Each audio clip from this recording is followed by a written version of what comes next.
Okay, you win. By far the most requested breakdown of the last several months is here, Thomas Shelby. If you're not familiar, Tommy Shelby is the mastermind behind the Peaky Blinders gang and Empire, and while I think this goes without saying, don't be like Tommy in every way. He is traumatized, violent, and all sorts of antisocial in many ways, but he does have two main traits that can have a huge impact in your life.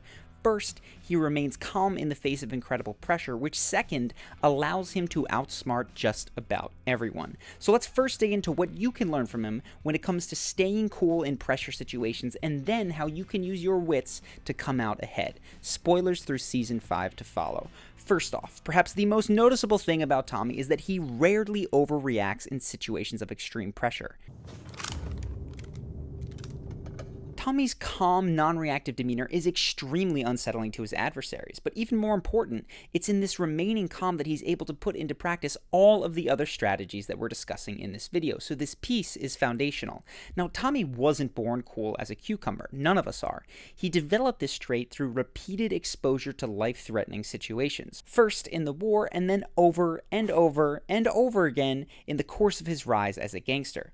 The same principle applies in our lives. If we want to remain calm in certain situations, the most reliable way isn't simply by focusing on keeping a straight face or a deadpan stare. In fact, the more you think about your facial expressions when you're nervous, the more likely you are to actually blush. So even though people notice the unflinching face, the best way to get there is through what's called exposure therapy. Essentially, you put yourself into less challenging simulations of whatever difficult scenario you're about to face. So if you're going to interview, doing a mock interview with a friend, or even touring the building that you'll be interviewing in can go a long way to calming your nerves on the big day. Or if you want to be more comfortable in social situations, saying a single extra sentence to a service person can challenge you without triggering total panic. But Tommy's experience also shows us what happens if you expose yourself to overwhelming situations rather than gradations of slightly more challenging ones. When overwhelmed, you can become traumatized. And while you may retain total coolness in stressful moments, you will inevitably find destructive coping mechanisms to deal with what you haven't faced. And in the later seasons, we see Tommy's mental stability break down as suicide becomes more and more of an option. So as you're building towards fearlessness, don't rush in too fast. It can be counterproductive. Now, outsmarting people requires more than just composure. Tommy often has to persuade people that have every reason to hate him, and he exhibits three powerful tools that regularly keep him in control. The first is his use of state-breaking questions. Watch. So the Oddfellows want you to know that any deviation from your instructions will have consequences. What's your dog's name? When we're under pressure, our natural response is to go with the flow and passively accept the conversational pace set by someone who's in a position of power over us. However, in doing so, we surrender our power during that conversation, which in a negotiation usually leads to an unfavorable deal. This state-breaking question is a seemingly out-of-place question that breaks the one-sided conversational flow. And from there, conversation is much easier to steer in a new direction. In this case, Tommy uses it to assert his power despite the fact that he is imprisoned. You visited your sister. Hey, what's your name, boy? Interestingly, when Tommy does have power, he doesn't allow others to divert it away with their own state-breaking questions. He simply continues down his original path rather than answering them. Furthermore, he has a criminal profile, which will make his actions explicable to the police. And since when did you worry about the police? Barney Thomason is going to kill an MP. In your life, you probably don't want to use this to introduce threats into a conversation, but it can be an incredibly persuasive tool, especially when someone's emotional state is preventing them from moving forward productively. For instance, if someone is feeling upset, asking a random lighthearted question can snap their state for long enough for them to consider more empowering possibilities. So keep this in mind when emotions, yours or someone else's, get out of control. Asking a seemingly irrelevant question gives you the opportunity to retake control of the situation and move it towards a more productive solution. Now, a simple question isn't going to instantly put someone on your side. In fact, other people can be counted on to continue to pursue their own agendas, which is why we often see Tommy get what he wants by finding a way to align his needs with the other person's. For instance, when he wants to prevent Kimber from assaulting Grace, he doesn't appeal to his decency. He says this: She looks good on the outside, but she has the clap. Yeah. Or watch here, as Tommy tries to convince another faction to join him in a war against the Italians. He doesn't appeal to honor or to doing what's right, but to doing what's good for Alfie Solomon. And if the Italians win, they're not planning on leaving. And after me, it'll be him, and then you. They can distill their liquor, and it's against the law. They've come here and they like what they see. They're coming and they're here to stay. Now, in order to do this effectively, you cannot imagine that other people want the same things as you. You must try to first view the world from their perspective.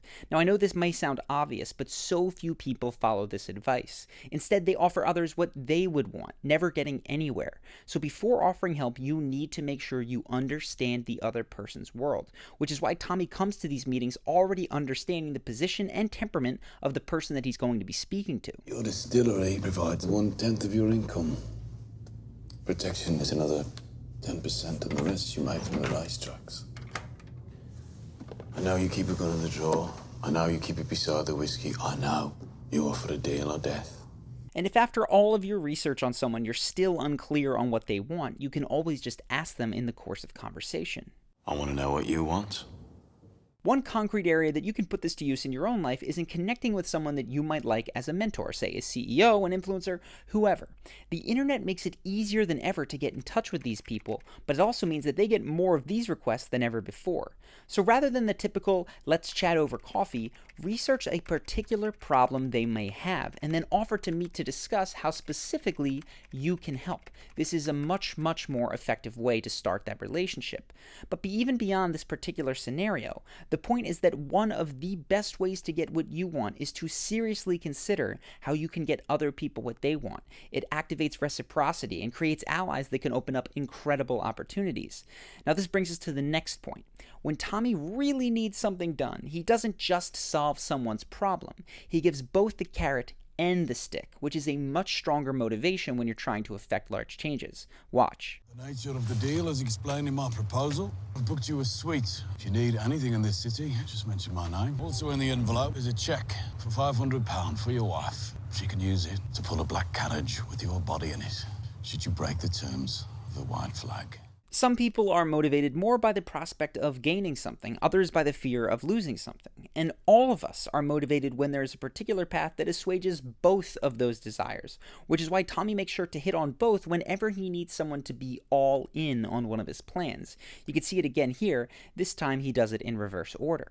If those guns reach Belfast, your life in the Force is over. When I've achieved what I've set out to achieve, I will let you know where to find the guns. You'll be a hero. You'll probably get a medal. This is a far superior persuasive strategy than simply commanding or threatening people, and it's incredibly helpful when you're trying to inspire any group of people. So whether it's in school or work, when there's a team of people that you're trying to move towards a common goal, or if it's in business when you're trying to explain the value of a product that you're selling, don't just talk about what someone can gain if they follow your vision, but instead on what they might miss out if they don't. Now, this takes us to the last piece, which is truly what makes Tommy Shelby so unique and probably why so many people love him. And it's his ability to turn trash into resources, lemons into lemonades, as the phrase commonly says. But I wouldn't actually use that phrase because it's most often used to describe making the best of a bad situation. In Tommy's case, he makes a bad situation better than if it had never happened in the first place. For example, when there's a failed assassination attempt on his brother's life, he doesn't just look at the bright side of things, that his brother is alive. He uses that attempt to spread disinformation, telling everyone that Arthur, his brother, is dead, which buys him time to recuperate and then eventually surprise and kill that season's big baddie, Luca Changretta. Similarly, Tommy is told that he needs to kill his friend Danny Whizbang to avoid all-out war with the Italian gangsters. Clearly a bad situation, but he makes it work out better than if he didn't have to by using it as an opportunity to fake Danny's death, which gets him a man who can operate in London without anyone even looking for him, and it also gets him a hiding place for the guns that he stole at the beginning of the season, the supposed grave of his friend, a place that no one would even think of looking. Now, this might seem like it could only work in scripted dramas, but this strategy of turning trash into resources is how some of the most elegant and brilliant solutions are created in the real world, and it can be a trash situation or it can be literal trash, like in the case of Boyan Slat, who is cleaning up huge clumps of trash in our oceans. Now, most people see the problem of litter and pollution as one that they might like to tackle, but the economics just don't work. Until you have the breakthrough idea of viewing the trash that you're trying to clean up as a resource, which is exactly what Boyan did, selling the massive amounts of plastic that he finds in the ocean to recycling plants, cleaning up the ocean and building a profitable business in one fell swoop. The point is, the bad things in your life may only appear bad in a particular context. If you could put those things into a completely new and different context, you can turn something that everyone else overlooked into a valuable resource. So an extremely powerful question to ask when you're frustrated or you wish a circumstance wasn't the case is, how can the thing that I least want become valuable towards another goal of mine? Now, as we talked about, part of the reason that Tommy can remain calm and confident enough to come up with the best solution to this question is that he suffered serious trauma in World War I. But if you're interested in remaining calm and confident without having to go through any world wars, I think that the fastest way to do so is with our program, Charisma University. It is a step-by-step guided program that is guaranteed to give you more charisma and confidence in just 30 days. And you can read all about the details in the link below, but usually the strongest way to talk about a course like this is to let the actual members themselves do the talking. So here are just a few of the things that CU members have written in. The first one is, I had confidence in some areas of my life, but not in others. Then Charisma University changed that for me. Since beginning the program, I have seen noticeable changes in my life. It has helped me unlock the confidence that comes with knowing that I can go into any social situation and crush it. It costs less than half the price of one course at my college, but it has had far bigger impact on me than any traditional class I've enrolled in. Now, this next one comes from a woman who works as a clinical psychologist. She says, I absolutely love the content that Charlie has created, and I'm happy to pay for the modules. I'm a clinical psychologist looking for material that could help my clients who have social anxiety. Charlie's material is exactly what I was looking for. So excited to be a member of Charisma University. And this last one comes from a guy who got promoted to a senior position early in his career. He says, I don't even have a bachelor diploma, yet they want me to fill this position. And when asked why, this was the answer. You have great social skills, which is rare for an engineer.